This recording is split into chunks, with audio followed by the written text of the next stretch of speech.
Hello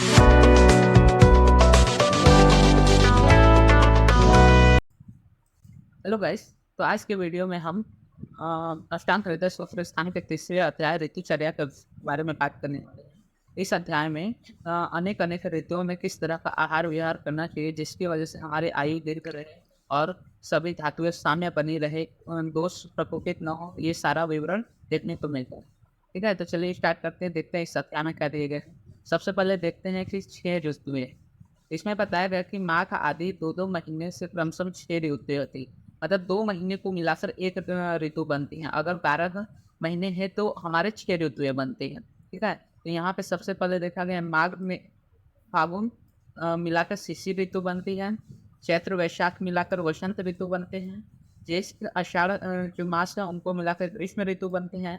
Shravan भाद्रपद को मिलाकर वर्षा ऋतु बनते हैं एंड आश्विन और कार्तिक को मिलाकर शरद ऋतु। इसी तरह मार्क्सिस पौष मिलाकर हेमंत ऋतु। इस तरह से 6 ऋतुएं हो गई। सबसे पहले शिशिर, वसंत, ग्रीष्म, वर्षा, फिर शरद एंड देन हेमंत। ऐसे 6 ऋतुएं होती हैं। अब इन ऋतुओं को उत्तरायण और तथा आदान काल में और दक्षिणायन और विषुव काल ऐसे 2 आयन में बांटा गया है। शिशिर, वसंत तथा ग्रीष्म नामक जो 3 ऋतुएं हैं उनको उत्तरायण कहा गया है। इसी का दूसरा नाम है आदान काल, क्योंकि इसमें क्या होता है कि जो काल है वो अपनी प्रकृति से प्रतिदिन प्राणियों के बल को क्या है अपनी तरफ खींचता रहता है, तो वो आदान करता है प्राणियों के बल को। इसी कारण से इसको आदान काल कहा जाता है। उसके बाद देखते हैं दूसरा,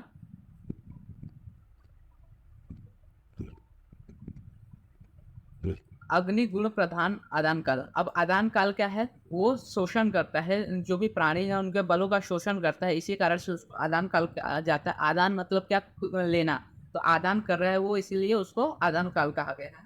अब उत्तरायण काल में क्या होता है, सूर्य अपने सूर्य के उत्तर मार्ग में चलने के कारण क्या होता है, जो सृष्टि में सूर्य की किरणें हैं वो अत्यंत तीक्ष्ण तथा उष्ण होती है, जिसके वजह से सूर्य से तपी हुई हवाएं क्या करती हैं, शरीर को छूकर उसको रुक्ष बना देते हैं। रुक्षता आने के कारण शरीर में जो भी क्लेदक अंश होते हैं वो सभी सूख जाते हैं, जिसके कारण से शरीर में गुणों को छिड़ता या नष्ट कर देते हैं और सौम्य गुण जो पृथ्वी का होता है वो भी नष्ट हो जाता है। इसके कारण जो शारीरिक बल होता है वो क्षीण हो जाता है, कम हो जाता है। इसीलिए उत्तरायण में क्रमशः शिशिर में ऋतु में तिक्त रस, वसंत ऋतु में कषाय रस और ग्रीष्म ऋतु में कटु रस बलवान हो जाते हैं। यही कारण है कि हम लोग क्या कहते हैं, आदान काल को आग्नेय कहा जाता है। आग्नेय गुण का मतलब क्या हो गया कि इस गुण की वजह से जो शरीर में शोषण हो रहा है उसकी वजह से जो क्लेदक अंश है उसकी कमी हो जाती है। ठीक है, तो क्लेदक अंश कम हो रहे हैं जिसकी वजह से शरीर का तर्पण अच्छे से नहीं हो पाता। इसी कारण से शरीर का बल कम होते जाता है। उसके बाद आगे देखते हैं, तो विसर्ग काल या फिर इसको दक्षिणायन बोलते हैं। तो वर्षा, शरद तथा हेमंत, ये तीनों ऋतुओं को क्या दक्षिणायन कहा जाता है। दक्षिणायन, इसमें क्या होता है, सूर्य अपने दक्षिण की ओर होता है और इसका दूसरा नाम है विसर्ग काल, क्योंकि यह विसर्जित बल देता है, बल देने का काम करता है, दूसरों में बांटने का काम करता है। तो विसर्ग खुद से अलगाव रहता है। विसर्ग का इसलिए बोला जाता है कि इसमें सूर्य जो सौम्य गुण प्रधान होता है, इसकी वजह से शरीर जो पुरुष है उसके शारीरिक बल में वृद्धि होती है। इसी कारण से इसे विसर्ग काल कहा गया है। अब विसर्ग काल का परिचय देखते हैं। तो यह काल सौम्य होने के कारण प्राणी मात्र को बल देता है। सौम्य होगा तो वो क्या करेगा, शरीर में क्लेदक जो रस अंश है, रसीय अंश है, उसको बढ़ाता है, जिसके कारण से शरीर में सौम्यता आती है। सौम्य गुणों वाला जो मतलब चंद्रमा होता है, ये वह विसर्ग काल या फिर दक्षिणायन में बलवान रहता है और सूर्य का बल क्षीण होता है, जिसके वजह से जो पहले शोषण हो रहा था शरीर का वो नहीं हो पाता है। और इस काल में क्या होता है, बादल छाए रहते हैं जिसके कारण से वर्षा होती है। इसी कारण से शीतल हवा बहती है और संताप शांत हो जाता है। मतलब जो भी गर्मी रहती है जिसके कारण से शरीर सुस्त रहता है वो सारी चीज़ें कम हो जाती है। इसलिए वर्षा ऋतु में स्निग्ध गुण वाला अम्ल रस, शरद ऋतु में लवण रस तथा हेमंत ऋतु में मधुर रस बलवान होते हैं। इसी कारण से क्या होता है, विसर्ग काल में प्राणियों के देह तथा उसका बल बढ़ जाता है, इसलिए उसको विसर्ग काल कहते हैं। विसर्ग काल में क्या है, प्राणियों को देह के जो बल है वो बढ़ जाते हैं, इसी कारण से इसको विसर्ग काल कहा जाता है। आगे देखते हैं हम, बल का चय अपचयन, मतलब बल कब बढ़ता है और कब कम होता है। तो शीत ऋतु में प्राणियों के बल में प्राणियों में बल की स्थिति उत्तम रहती है। शीत ऋतु में क्या होता है, जाठरा अग्नि बहुत प्रवृत्त रहती है, बहुत ज़्यादा उत्तेजित रहती है, जिसके कारण से हम गुरु आहार ज़्यादा लेते हैं। इसी कारण से उस समय में और सौम्य गुण भी प्रधान रहता है, जिसके कारण से शीत ऋतु में शारीरिक प्राणियों के जो शारीरिक बल है उसकी अवस्था बहुत अच्छी होती है, उत्तम होती है।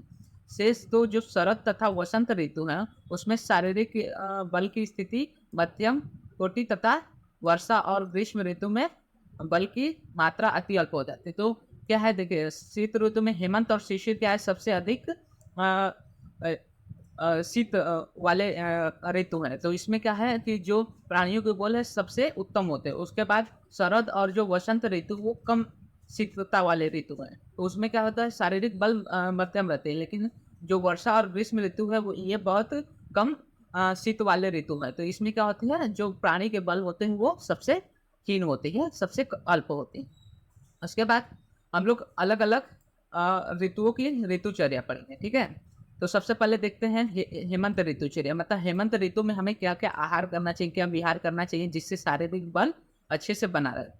तो सबसे पहले देखते हैं हेमंत ऋतु में काय स्वभाव के कारण पुरुष अधिक बलवान होता है। जैसा कि मैंने बताया आपको कि शीत ऋतु में शोषण न होने के कारण तथा सौम्य गुण प्रधान होने के कारण जो शारीरिक बल होता है वो बहुत उत्तम होता है। इसी कारण यहाँ पे बताया गया है कि हेमंत ऋतु में काय स्वभाव के कारण क्या होता है, पुरुष का बल अधिक बलवान होता है, क्योंकि शरीर शीत के कारण जो भीतर रुका होने के कारण शीत क्या होता है, भीतर रुका होता है, क्योंकि बाहर बहुत ज़्यादा शीत होती है जिसके कारण जो जाठरा अग्नि है वो अधिक बलवान हो जाती है। अधिक बलवान होने के कारण उसे आहार ज़्यादा लेने की गुरु आहार की अपेक्षा होती है। यदि उसे आहार रूपी ईंधन कम मिलता है, मतलब अब आप मान के चलिए आपको कि जैसे आपने कहीं पे आग जलाया, ठीक है? अगर वहाँ पे आपको आग जला रहे हैं तो वहाँ पे अगर ईंधन मतलब लकड़ियाँ नहीं डालेंगे तो धीरे-धीरे क्या हो जाएगी, आग बुझ जाएगी। उसी प्रकार जब शीत अवस्था में, शीत ऋतु में जब जाठरा अग्नि बलवान होती है तो उसे अच्छी प्रकार से आहार नहीं मिल पाता, तो वो क्या करती है, वह अग्नि वायु द्वारा प्रेरित होकर रस आदि शरीरस्थ धातुओं को पचन करने लगती है।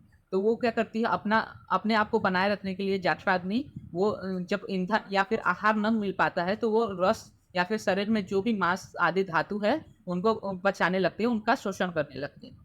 इसलिए हेमंत ऋतु में हमें वातनाशक मधुर अम्ल तथा लवण रसयुक्त पदार्थ का पर्याप्त सेवन करना चाहिए। वातनाशक इसलिए बोला गया कि जैसे कि जाठरा अग्नि अगर प्रेरित हो गई वायु के द्वारा तो वो क्या करेगी, रसीय अंश को कम कर देगी। तो रसीय अंश को कम करने की वजह से क्लेदक या फिर स्निग्धता शरीर की कम हो जाएगी। तो स्निग्धता कम हो जाएगी तो जिससे वात हमारे शरीर में बढ़ जाएगा। तो वात को कम करने के लिए वातनाशक आहार लेना चाहिए। फिर मधुर आहार, मधुर मतलब गुरु लेना चाहिए, क्योंकि जाठरा अग्नि प्रबल है तो उसको उसके हिसाब से भोजन या फिर आहार भी चाहिए रहेगा। तो इसलिए मधुर आहार लेना चाहिए जो कि गुरु होता है। फिर अम्ल आहार लेना चाहिए, इसी तरह लवण, ये तीनों क्या है, कफ वर्धक है या फिर गुरु आहार है, तो इनका प्रयोग में लाना चाहिए।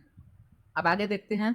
तो प्रातः काल के कर्तव्य, मतलब हेमंत ऋतु में प्रातः काल में क्या क्या करना चाहिए। हेमंत ऋतु में क्या होता है, रातें लंबी होने लगती हैं, क्योंकि आपने देखा होगा कि शीत ऋतु जैसे जैसे आती है तो क्या होता है, दिन छोटा होने लगता है और रातें बड़ी होने लगती है। तो रातें क्या है, हेमंत ऋतु में लंबी होने लगती है, अतः प्रातः काल उठते ही भूख लगती है। अब देखिए शाम को आपने खाना खाया, लेकिन रात का जो समय है वो बहुत ज़्यादा बड़ा होने के कारण सुबह उठते ही तुरंत हमें भूख लग जाती है, और यात्राग्नि भी प्रबल है जिसके कारण सुबह तुरंत भूख लग जाती है। इसलिए प्रातः काल समय पर उठकर मल मूत्र करने के बाद शौच आदि क्रिया से निवृत्त होकर तत्वन आदि करके उसके बाद यथोक्त आहार का सेवन करना और मधुर अम्ल लवण तथा रसयुक्त पदार्थों को खाएं अथवा जलपान करें, ठीक है? तो इसमें तुरंत भोजन लगी होती है, तो सबसे पहले उठकर नित्य कर्मों से हमें प्रवृत्त हो रहना चाहिए। नित्य कर्म जो भी मूत्र पुरुष है उनका निर्हरण करके फिर हमें ये तो एक तो क्या करना चाहिए, मधुर लवण तथा अम्ल रसयुक्त पदार्थों का सेवन करना चाहिए। इस ऋतु में प्रतिदिन क्या है, वातनाशक तैलों का मालिश करें। जैसे कि मैंने बताया था कि इसमें जाठराग्नि प्रबल होने के कारण वो क्या करती है, रसी अंशों का शोषण कर लेती है, तो जिससे शरीर में स्निग्धता कम हो जाती है। तो इसीलिए हमें वातनाशक तेलों से मालिश करना चाहिए, जिससे वात हमारा प्रकोपित न हो। फल मल्ल विद्या कुशल पहलवानों के साथ कुश्ती करें। अब शारीरिक बल अच्छा है तो इसमें क्या कर सकते हैं आप, मल्ल युद्ध होता है या फिर जो भी कुश्ती होती है वो सब कर सकते हैं, जिससे आपका जठराग्नि ठीक रहेगा और शारीरिक बल भी ठीक रहेगा। ठीक है? उसके बाद संभव हो तो पादाघात आदि विधि पूर्वक करें, अन्यथा कुछ व्यायाम अवश्य करें। अब जठराग्नि को प्रबल है और धातु को पचाना, ये सब चीज़ें बहुत ज़रूरी है, ठीक है? इसीलिए क्या करना चाहिए, इस समय में कुश्ती आदि करना चाहिए या फिर व्यायाम करना चाहिए, जिससे आपका शारीरिक बल बना रहे। अब उसके बाद आगे देखते हैं, हेमंत ऋतु में स्नान आदि की विधि क्या है, ठीक है? तो सबसे पहले उसके बाद क्या करना चाहिए, आंवला आदि कसैलो द्रव्यों के कल्क से पहले किए गए अभ्यंग की चिकनाहट को दूर करें, फिर विधि पूर्वक स्नान करें और मोटे तलवे से पूछकर कुकुम कस्तूरी आदि उष्ण गुड़ पदार्थ वाले द्रव्यों का लेप कराएं, लगाएं, अगरू धूप आदि का सुगंध करें और तदंतर भोजन करें। ठीक है? तो इसमें क्या बताया है कि जैसे अभी हम लोग ने सुबह-सुबह जो भी था भोजन आहार कर लिया, उसके बाद कुश्ती-वुश्ती कर ली। उसके बाद हम क्या करें कि अपने शरीर पे कसैले द्रव्यों का कल्क लगाए और उससे मालिश करें और उसका चिकनाहट दूर करने के लिए विधि पूर्वक हमें स्नान करना चाहिए। अब स्नान करने के बाद हमें शरीर को मोटे तौलिए से पोंछकर एकदम साफ-सुथरा या फिर स्वच्छ कर लेना चाहिए, सुखा देना चाहिए, जिससे हमें ठंडी-वंडी न लगे। ठीक है? उसके बाद अगरू धूप की सुवास लेना चाहिए, उसका सेवन करना चाहिए, उसके बाद भोजन करना चाहिए। इससे क्या होगा कि हमारा जो शारीरिक बल है वो भी अपेक्षित ठीक रहेगा और साथ-साथ हमारा जो बाहरी शरीर है उसकी भी स्वच्छता बनी रहेगी। अब भोजन में घी, तेल में भुना गया मांस रस स्वस्थ प्राणियों को मांस का होना चाहिए। तो भोजन में आपको पता है ये जठराग्नि प्रदीप्त है, बढ़ी हुई है, तो इसमें क्या करना चाहिए कि हमें गुरु आहार, तो गुरु में आपका घी, तेल आदि आ जाता है, मांस आ जाता है, तो इन सब का हमें सेवन करना चाहिए, जिससे क्या हो सके, जो जठराग्नि वो स्वयं के धातु को नष्ट न करते हुए इन आहारों का पाचन करे। अब गुड़ से बने पदार्थ स्वच्छ, उत्तम मध्य तथा सामान्य मध्य, गेहूँ का आटा, उड़द की दाल, इच्छू रस, दूध आदि निर्मित नए चावलों का भात, वसा, तेल का सेवन करें। हाथ धोने आदि के लिए गुनगुना गर्म जल का प्रयोग करें। तो वही बात होगी कि हमें बस गुरु आहारों का सेवन करना चाहिए और हाथ धोने के लिए गुनगुना गर्म जल का प्रयोग करें, ताकि हमें शीतता का उतना पता न चले। अब इन दिनों में प्रवार प्रवार मतलब हमें कंबल आदि का या फिर मृत चर्म, हिरन के चर्म का, रेशमी बिछौना, टाट या उतक, इन सब को बिछाकर रखें। इन सबको बिछाकर उसके ऊपर सोना चाहिए। ऊनी हल्के चादर को ओढ़कर सोना चाहिए, ताकि हमें शीतता या फिर ठंडी न लगे। फिर प्रातः काल युक्ति पूर्वक सूर्य की किरणों का सेवन करना चाहिए। अब इस समय क्या है, सुबह-सुबह हमें सूर्य की किरण का सेवन करना चाहिए, जिससे हमारे स्वास्थ्य बना रहे और हमें ज़्यादा ठंडी की अनुभूति न हो। स्वेदन कर्म करना चाहिए, जिससे हमारा जो शरीर का जो भी ठंडी है या फिर शीतता रहे या फिर वात जो बढ़ा है वो कम हो सके, उसका शमन कर सके। जूता जुराब को सदैव धारण करें। इस समय क्या करें, जूता या फिर मोजे को हमेशा पहन के रखना चाहिए। अब शीतनाशक उपाय, अब इसमें क्या है कि शीतता बढ़ी हुई होती है हेमंत ऋतु में, तो उसमें शीतनाशक उपाय में क्या-क्या करना चाहिए? तो पिन, स्थूल एवं पुष्ट उरु, जंघा वाले स्तन तथा श्रोणि वाली यौवन तथा सूरा की मद में मदमती, कोई प्रिया, कुकुर के लेप, अगरू की धूप एवं यौवन मद के कारण उच्च शरीर वाली नारियों शीत को हर लेती हैं। इसमें वही बताया गया कि आप जिस आपकी स्त्री के साथ या फिर जो भी आपके प्रिय हैं उनके साथ आप क्या करें, अपना शयन करें या फिर उनके साथ रहें, जिससे वो क्या रहता है, वो आपके उष्णता का, उनकी उष्णता के कारण वो क्या करते हैं, शीत को हर लेते हैं। ठीक है? अब उसके बाद इस हेमंत ऋतु में निवास विधि, मतलब हमें कहाँ पे निवास करना चाहिए, कैसे रहना चाहिए, जिससे हमें शीतता का अनुभूति ना हो, वात प्रकोपित ना हो और हमारा धातु साम्य बना रहे, या फिर जो भी जठराग्नि है वो अपने ही धातुओं को शोषण ना करे, उनका ही पाचन न करे। ठीक है? तो जलते हुए अंगारों से तपे हुए मकान के निचले तल में निर्मित कमरे में अथवा गर्भ भू में निवास करें।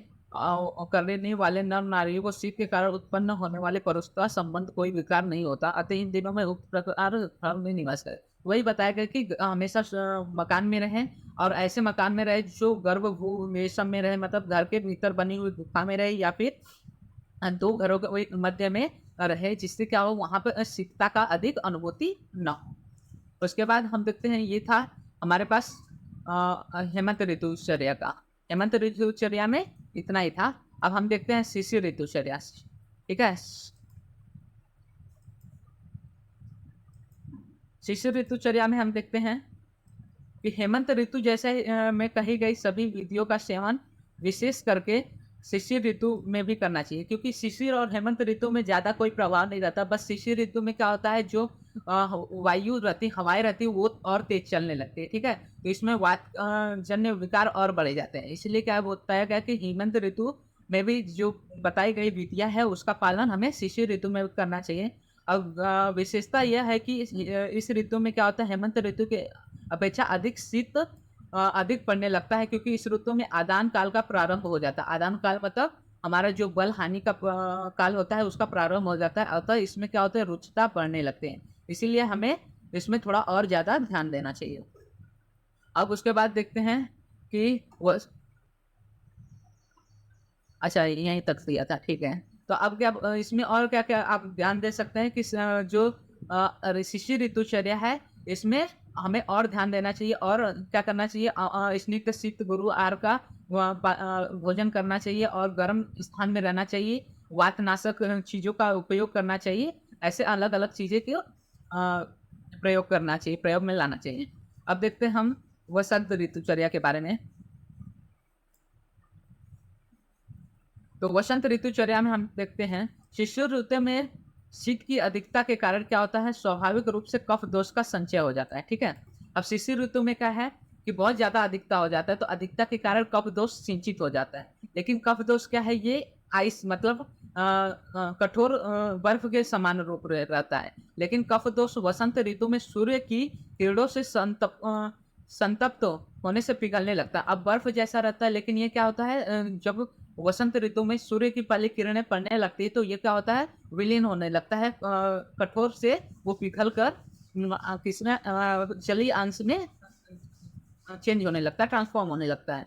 जिसके कारण क्या होता है, पाचका अग्नि मंद पड़कर अनेक प्रकार के रोगों को उत्पन्न कर लगते हैं। जैसे हम लोग ने पढ़ा है मंदाग्नि सर्वे अपि रोगः, मतलब मंदाग्नि के कारण ही सभी रोग, अधिकतर रोग क्या होते हैं, प्रकट या फिर दिखाई देते हैं। तो अब क्या हो रहा है कि कफ दोष वसंत ऋतु में क्या हो रहा है, सूर्य की किरणों के कारण वो पिघल कर शरीर में फैल रहा है, जिसके कारण का अग्नि मंद पड़ रही है। इसी कारण बहुत सारे रोग उत्पन्न करने लगते हैं। अब इस ऋतु में हमें उस दोष को, कफ दोष को शीघ्र निकालने का प्रयत्न करना चाहिए। तो इस के लिए क्या करना चाहिए, हमें कफ को निकालने के लिए अलग अलग जो संशोधन या समन जो प्रक्रियाएं आती है, क्रियाएं आती हैं, उनका प्रयोग करना चाहिए। तो वमन तथा रुक्ष नस्यों के प्रयोग से इसका निवारण करना चाहिए। आपको पता ही होगा वसंत ऋतु में वमन करना बहुत हितकारी होता है, क्योंकि ये कफ को पूर्णतः शरीर से बाहर निकाल देता है। ठीक है, तो इस ऋतु में क्या होता है, वमन करना चाहिए। और रुक्ष नस्यों का जो भी कंठ रोग विकार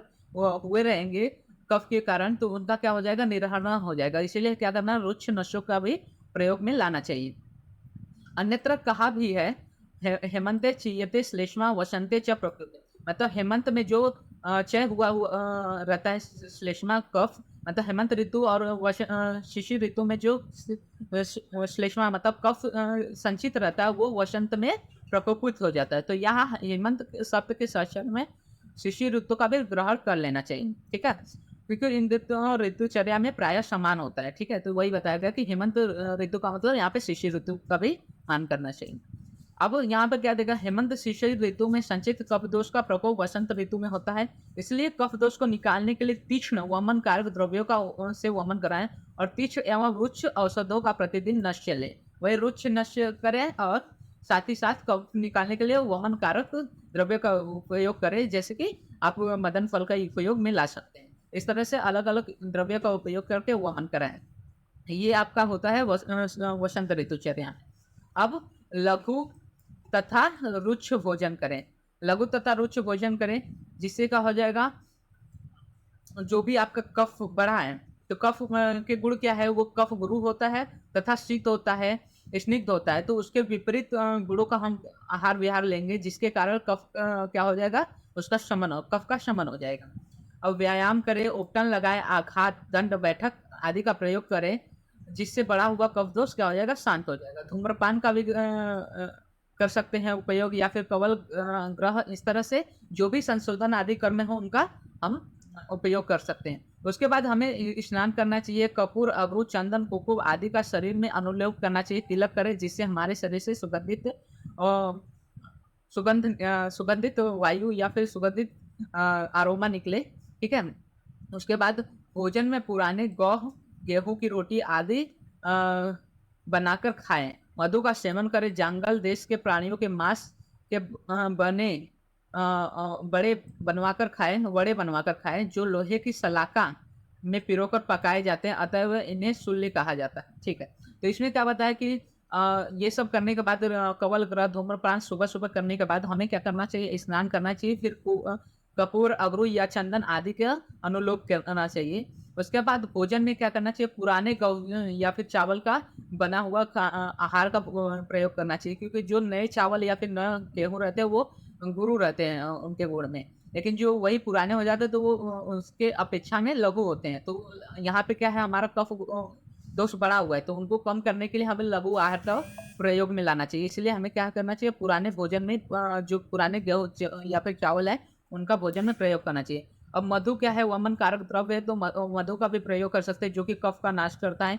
फिर जंगल देश के प्राणी क्या करते हैं, ये वात को बढ़ाते हैं और कफ को कम करते हैं, तो इनका प्रयोग लाना चाहिए। और ऐसे मांस को पकाकर खाना चाहिए, जिसमें लोहे की सलाखों द्वारा उनको आग पे भूनकर पकाया गया। ठीक है। आगे देखते हैं। तो मध्यचर्या, जो घने वन दक्षिण दिशा की वायु अर्थात मलयज पवन से शीतल तथा सुगंधित, जहाँ चारों ओर जल प्रवाह हो रहा हो, जहाँ सूर्य का प्रकाश थोड़ा पड़ रहा हो, या वन के घने होने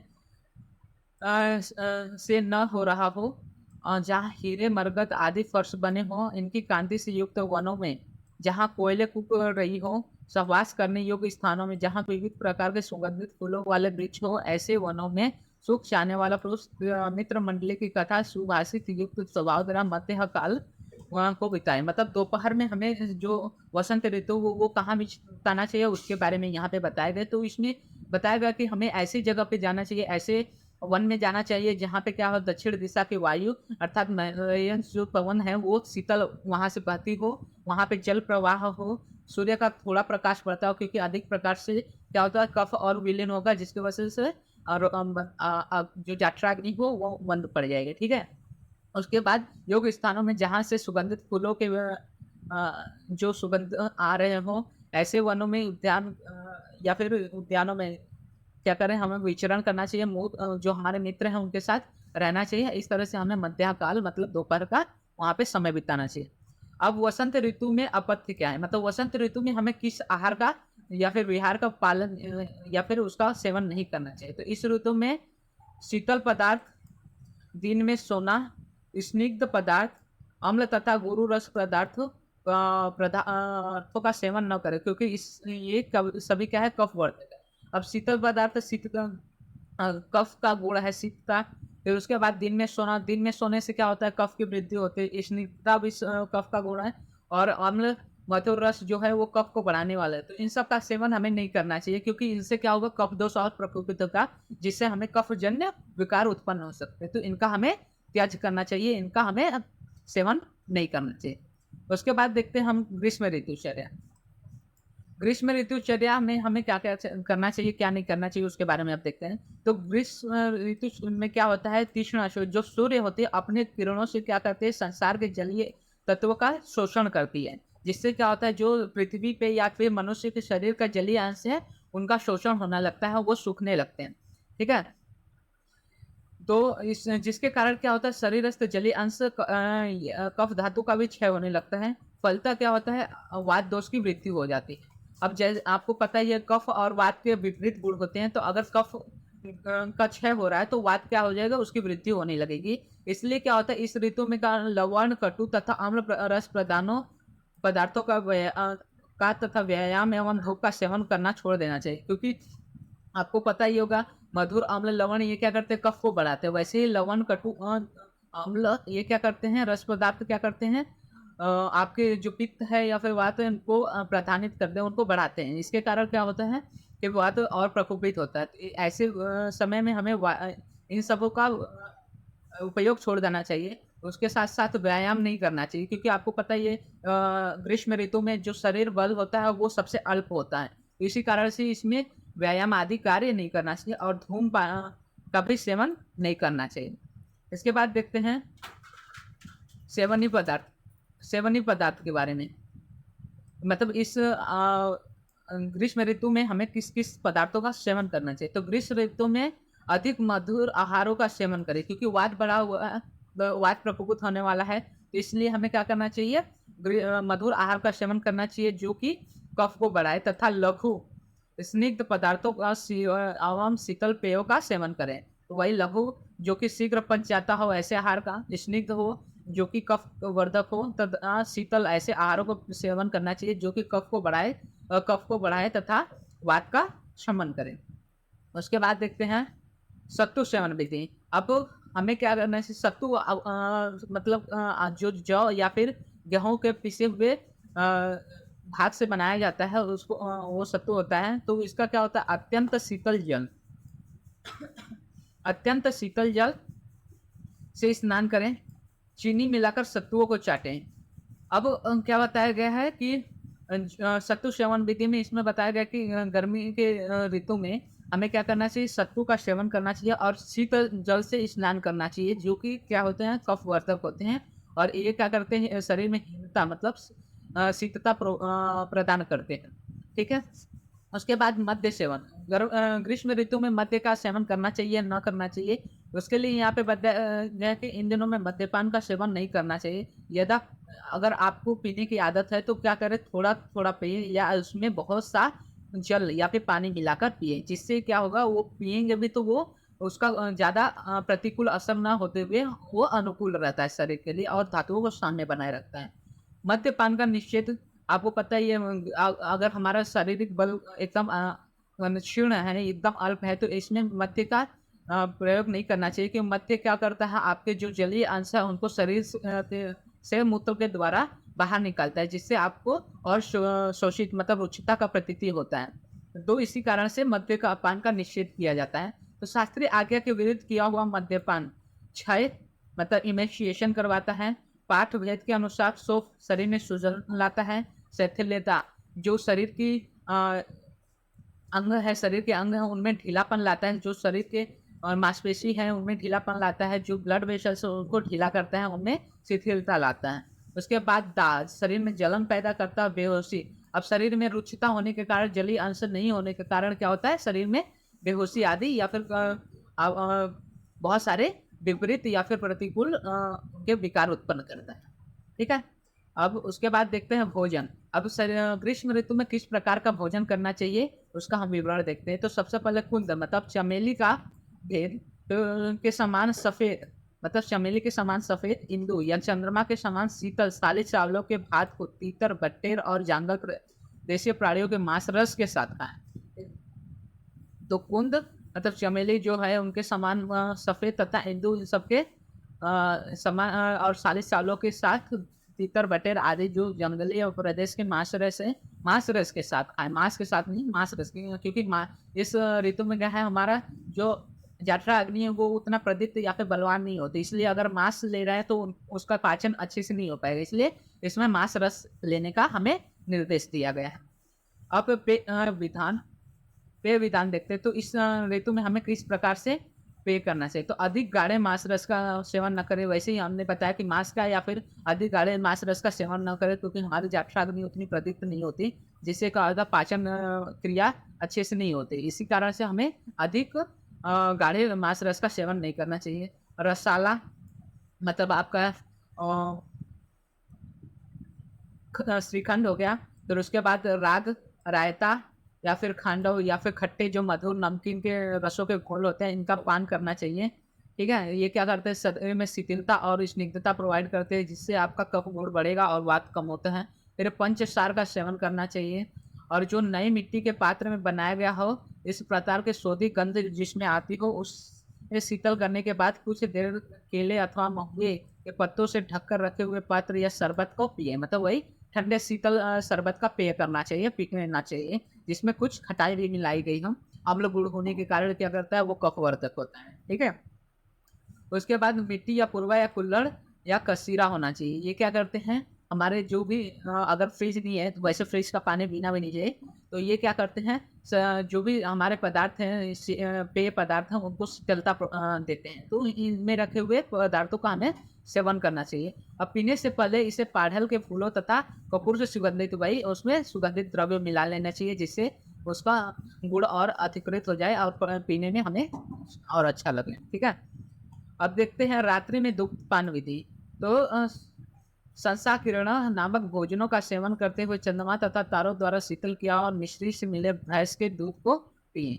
तो वही क्या है, गुरु आहार लेने के लिए बोल रहा है। गुरु आहार से क्या होगा कि अ, जो भैंस का दूध है वो क्या करता है, आपका स्तंभनीय और निद्राकरण है। तो इससे क्या होता है, आपके कफ गुरु की वृद्धि होती है। अब इसमें मध्याचार्य मतलब दोपहर का समय कहाँ पे बिताना चाहिए।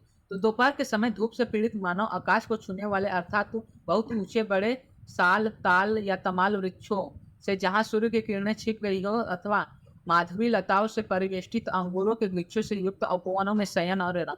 मतलब बताना ये चाहता है कि जहाँ पे छाया हो या फिर वृक्ष के नीचे जहाँ पे शीतल हवा बहती हो, ऐसे जगह पे हमें अपना दोपहर का मध्याचार करना चाहिए।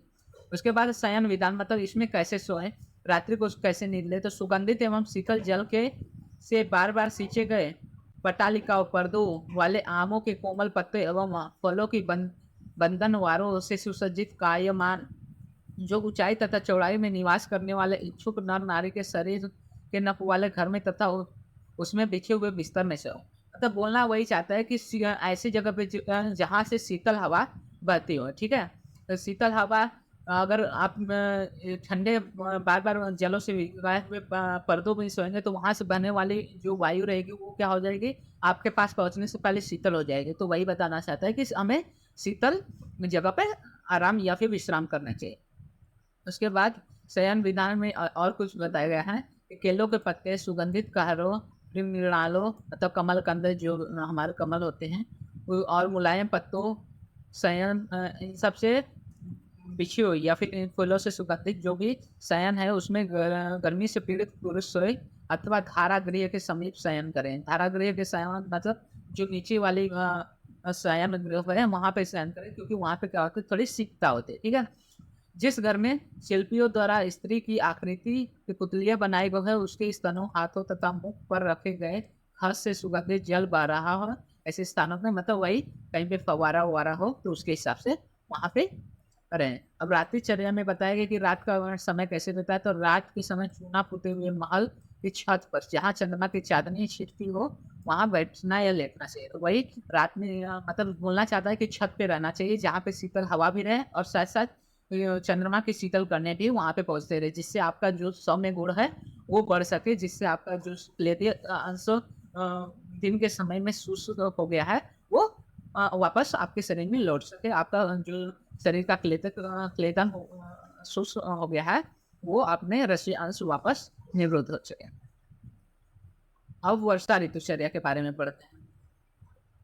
ठीक है। तो यहाँ तक हम लोग ने हेमंत ऋतुचर्या पढ़ा, फिर शिशिर ऋतुचर्या पढ़ा, वसंत ऋतुचर्या पढ़ा, ग्रीष्म ऋतुचर्या पढ़ा। अब हम देखते हैं वर्षा ऋतुचर्या। वर्षा ऋतुचर्या किस में आता है, आदान काल में आता है। तो इसमें क्या होता है, शिशिर, वसंत और ग्रीष्म, तो ये तीनों क्या है, आदान काल के हैं।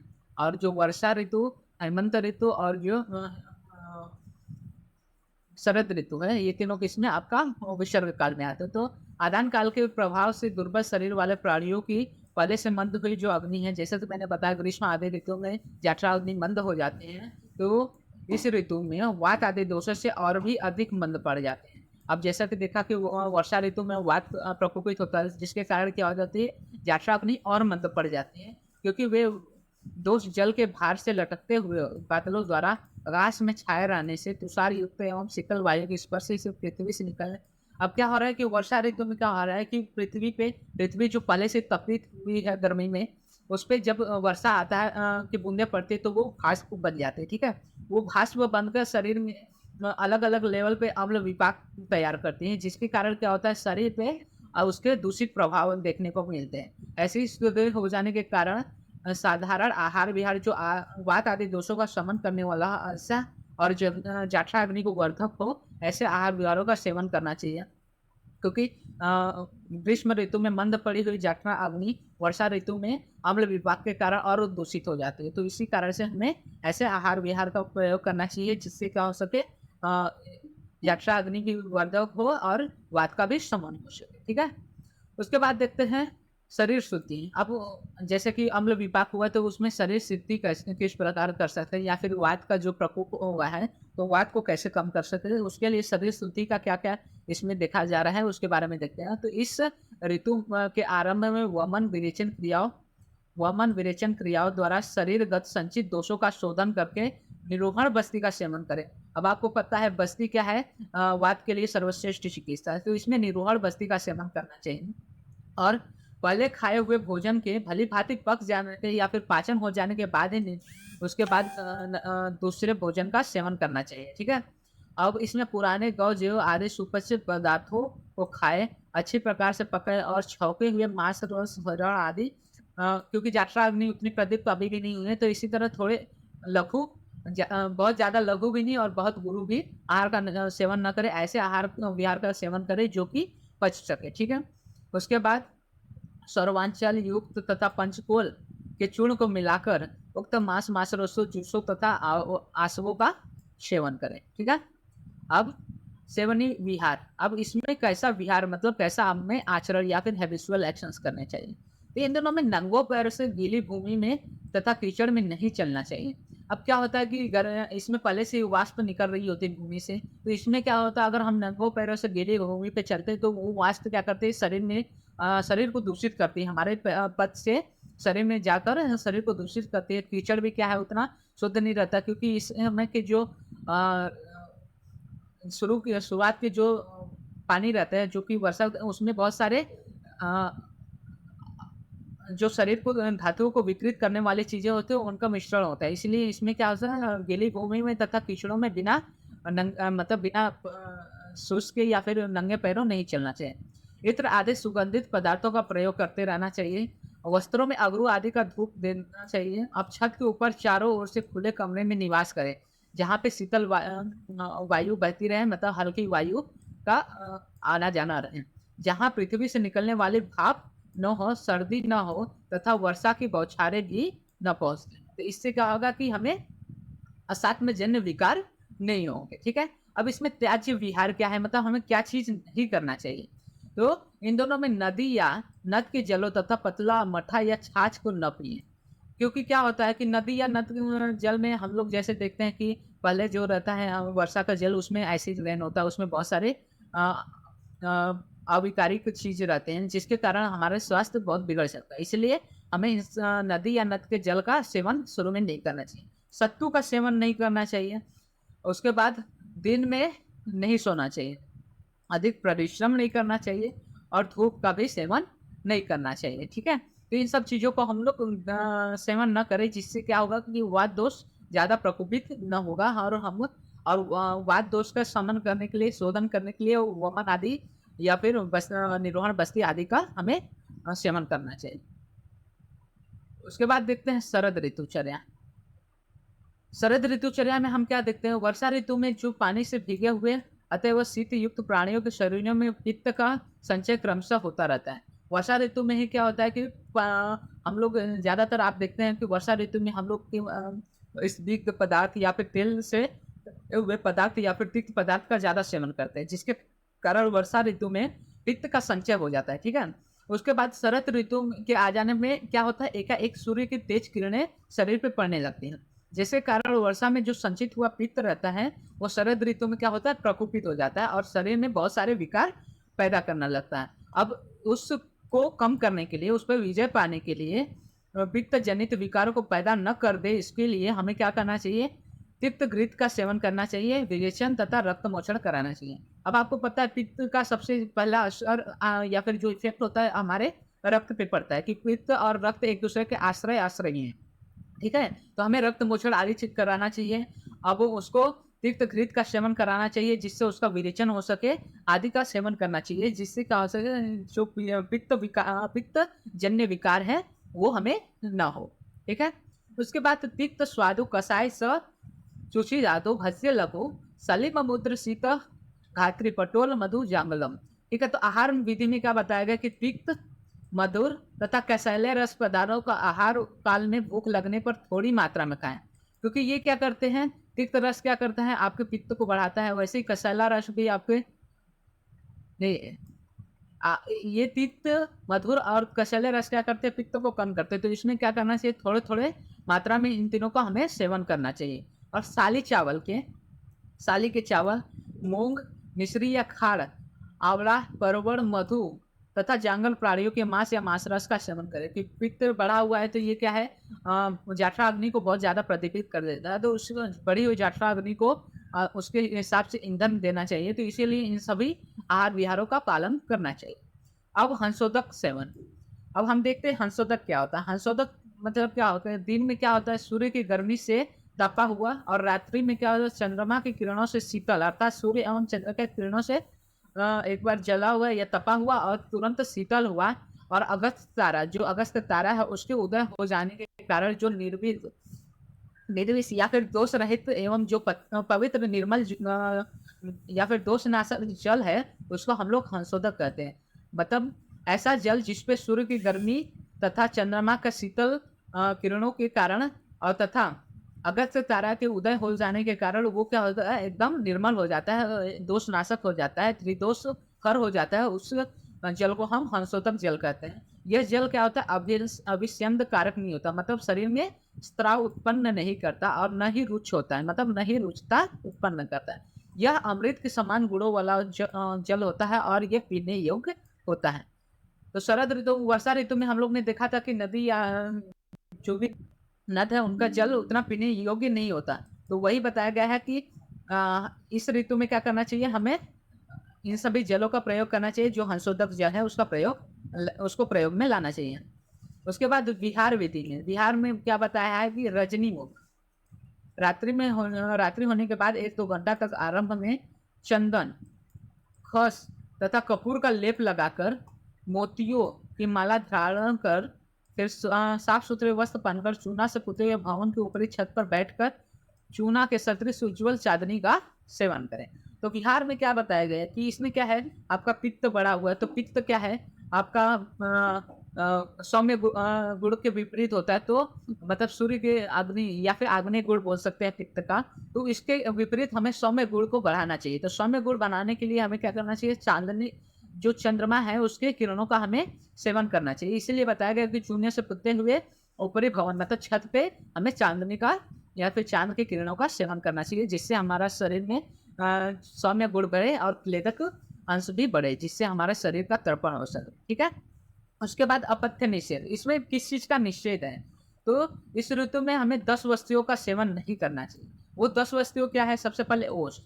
अब हम लोग देखते हैं कि सुबह सुबह जो है शरद ऋतु में ओस पड़ती है, मतलब जो वातावरण में जो क्लेदक अंश रहता है, जो जलीय अंश रहता है, वो सुबह सुबह क्या होता है शरीर पे गिरता है, तो वो उसका हमें सेवन नहीं करना चाहिए, क्योंकि वो कफवर्धक होता है और वो कफजन्य विकार उत्पन्न करता है। उसके बाद क्षार पदार्थ मतलब अल्कलीस का सेवन नहीं करना चाहिए। भरपेट भोजन करना, बहुत ज़्यादा भोजन नहीं करना चाहिए, हमें कम भोजन करना चाहिए, क्योंकि पित्त पहले से प्रकोपित था और उसको और अधिक भोजन मिल जाएगा तो क्या हो जाएगा, वो और प्रकोपित होने लगेगा। इसीलिए भरपेट भोजन नहीं करना चाहिए, या फिर उसके कारण पित्त जो हमारे जठरा अग्नि है वो भी विकृत हो सकती है, इसलिए हमें भरपेट भोजन नहीं करना चाहिए। और दही का सेवन नहीं करना, दही अम्ल गुणात्मक है तो वो भी क्या करेगा, पित्त को बढ़ाएगा। फिर तेल आदि का सेवन नहीं करना चाहिए, वसा का सेवन नहीं करना चाहिए। ये क्या होता है, स्नेहों के द्वारा, वसा मतलब क्या, प्राणी जन के जो स्नेह है मतलब मांस रस आदि का सेवन ज़्यादा नहीं करना चाहिए। फिर तेज धूप, क्योंकि ये भी पित्त को बढ़ाएगा। फिर तीक्ष्ण मध्य क्या करेगा, जलीय अंश का शोषण करेगा, जिसके कारण वापस पित्त प्रकोपित होगा, तो इसका भी सेवन नहीं करना चाहिए। दिन में सोने से कफ बढ़ेगा और फिर उसके बाद कफ के कारण कम गुण बढ़ेगा, उसके कारण अनेक बीमारियाँ बढ़ेंगी, उसके कारण जठराग्नि भी प्रभावित होगी, इसलिए दिन में सोना आदि कार्य नहीं करना चाहिए। फिर पूर्व की ओर से बहने वाली वायु का सेवन नहीं, क्योंकि पूर्व से बहने वाली वायु अत्यंत रुक्ष होती है, जिसके कारण क्या होता है, शरीर में रुक्षता और क्लेदक अंश और कम हो जाता है, जिसके कारण हम लोग को भ्रम आदि विकार देखने को मिलते हैं। इसलिए हमें पूरब की ओर से बहने वाली वायु आदि का भी सेवन नहीं करना चाहिए। तो इस तरह से ये 10 चीज़ें अपत्य हैं, इन सब का सेवन शरद ऋतु में नहीं करना चाहिए। अब हम लोग संक्षिप्त में छोटे में ऋतुचर्या देखते हैं। यहाँ तक हमारा ऋतुचर्या था, हम लोग ने अलग-अलग प्रकार से ऋतुचर्या के बारे में पढ़ा। अब एकदम संक्षिप्त में हम ऋतुचर्या देखते हैं। तो विस्तार में कही गई ऋतुचर्या का अब यहाँ संक्षिप्त में वर्णन किया जाएगा। सबसे पहले देखते हैं सेंत काल में हेमंत ऋतु और शिशिर ऋतु। तो और वर्षा ऋतु में आरंभ के 3 मधुर, आम्ल, लवण रसों का सेवन करें। हेमंत ऋतु और शिशिर ऋतु में और वर्षा ऋतु में क्या होना चाहिए, मधुर, आम्ल, लवण रसों का सेवन करें, क्योंकि ये ऋतु में क्या होता है, जो वात है वो बढ़ा रहता है और कफ भी बढ़ा रहता है। कभी पहले वर्षा में क्या होता है, आपका वात बढ़ा रहता है, शीतकाल में भी आपका वात संचित होता रहता है। फिर तो इसके कारण क्या होता है कि इसमें मधुर, अम्ल, लवण इन गुरु पदार्थों का सेवन करना चाहिए, जो क्या करते हैं, वात का शमन करते हैं। वसंत ऋतु में अंतिम 3 कषायों का सेवन करना चाहिए। अब वसंत ऋतु में क्या होता है, कफ बड़ा होता है, क्योंकि उसमें शिशिर ऋतु के बाद तुरंत सूर्य की किरणों के कारण जो कठिन बर्फ के रूपी जो कफ होता है, वो सूर्य के किरणों के कारण विलीन होकर वो जलीय हो जाता है और जठराग्नि को मंद करता है। तो इसीलिए हमें उसको कम करने के लिए वातवर्धक रसों का सेवन करना चाहिए। फिर ग्रीष्म ऋतु में विशेष करके मधुर रस का, ग्रीष्म ऋतु में वात प्रकोपित हो रहा होता है, वात का संचय बहुत ज़्यादा हो रहा होता है, इसीलिए उसमें क्या करना चाहिए, मधुर रस का अति सेवन करना चाहिए। उसके बाद शरद ऋतु में मधुर, तिक्त, कषाय रसों का सेवन करना चाहिए। ये क्या करते हैं, पित्त का शमन करते हैं। तो पित्त शरद ऋतु में बड़ा होता है, इसलिए इन सब ऋतुओं में तिक्त रस आदि का, कषाय रस, मधुर रस आदि का सेवन करना चाहिए। अब शरद तथा वसंत ऋतुओं में रुच्च अन्न तथा पेय है। शरद और वसंत ऋतु में क्या होता है, पित्त प्रकोपित होता है और कफ प्रकोपित होता है, तो इसमें क्या करना चाहिए, रुच्च आहार का लेना चाहिए, जो कि कफ को कम करता है, और पेय का पालन करना चाहिए, अच्छे शीतल पेय करें, जिससे क्या हमारा पित्त शांत हो या उनका शमन हो सके। ठीक है, उसके बाद देखते हैं रस सेवन निर्देश। रस सेवन के लिए हमें क्या करना है, सभी ऋतुओं में प्रतिदिन सभी 6 रसों का सेवन करना चाहिए। ठीक है, हमें षड रसात्मक भोजन सबसे साथ में माना गया है, क्योंकि किसी भी एक रस का न होना शरीर के लिए असाध्यजनक विकार उत्पन्न कर सकता है। इसलिए इस ऋतु में जिन जिन रसों का सेवन करने का निर्देश है वो थोड़ा अधिक करना चाहिए, लेकिन हमारा जो भोजन हो वो हमेशा षड रसात्मक होना चाहिए। ठीक है, उसके बाद ऋतु संदेह क्या होता है, तो ऋतु संदेह 2 ऋतु को के जोड़ को ऋतु संधि कहते हैं। 2 ऋतु के जोड़ को ऋतु संधि कहते हैं। अब ऋतु संधि होता क्या है, तो प्रथम ऋतु का अंतिम सप्ताह और आने वाले ऋतु का प्रथम सप्ताह अर्थात 15 दिन का ये समय ऋतु संधि कहलाता है। इसमें क्रमशः क्या होता है कि पहले जो ऋतु की चर्या होती है उसको धीरे-धीरे हमें छोड़ना चाहिए और अगले ऋतु की चर्या का धीरे-धीरे अभ्यास करना प्रारंभ करना चाहिए। क्योंकि अगर हम अचानक से ऋतु के अनुसार दिनचर्या का पालन करने लगते हैं, तो उससे क्या होता है, असाथ में जन्य विकार उत्पन्न होते हैं। इसीलिए ऋतु संधि में हमें धीरे-धीरे क्रमशः क्या करना चाहिए, जो पहले ऋतुचर्या थे उसका पालन छोड़ना चाहिए और जो नया ऋतु आ रहा है उसका धीरे-धीरे उसके ऋतुचर्या का अभ्यास प्रारंभ कर देना चाहिए। अगर यदि वही बताया गया कि अगर पहले ऋतुचर्या को छोड़कर दूसरी ऋतु को सहसा मतलब तुरंत प्रारंभ कर दे, तो इससे क्या होता है, व्यतिक्रम से असाथ में जनित रोग उत्पन्न हो सकते हैं। ठीक है, उसके बाद देखते हैं